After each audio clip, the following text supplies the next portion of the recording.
আসসালামু আলাইকুম রহমতুল্লাহি ওয়া বারাকাতুহু। আশা করি আপনারা সবাই ভালো আছেন, আমিও ভালো আছি আলহামদুলিল্লাহ। আজ আপনাদের দেখাবো ধুন্দুল গাছ। আমাদের এই গাছটিতে 3বার বীজ দেওয়া হয়েছে, তাও আল্লাহ রাব্বুল আলামিনের কি রহমত, সে গাছটি হতে আছে। দেখেন মাশাআল্লাহ কত ফুল এসেছে, গাছে ফলন আসছে কিন্তু টিকছে না। এটা আমরা স্প্রে করব। দেখো তো একটি গাছ, এই গাছটি হচ্ছে একটি।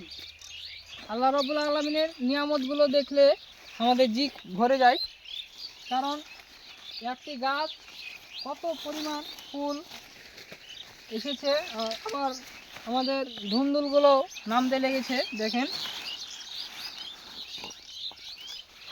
সাইজ গালা সুন্দর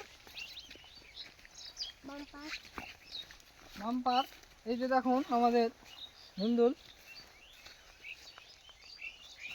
আর এসব সবজিগুলো আপনারা বাড়িতে চাষ করার চেষ্টা করবেন। এই সব সবজিগুলো খুবই সুস্বাদু। আপনার শরীরে সব সবজি যদি অর্গানিক সবজি খেতে পারেন, আপনার শরীরের রোগ প্রতিরোধ ক্ষমতা বাড়বে। আসসালামু আলাইকুম।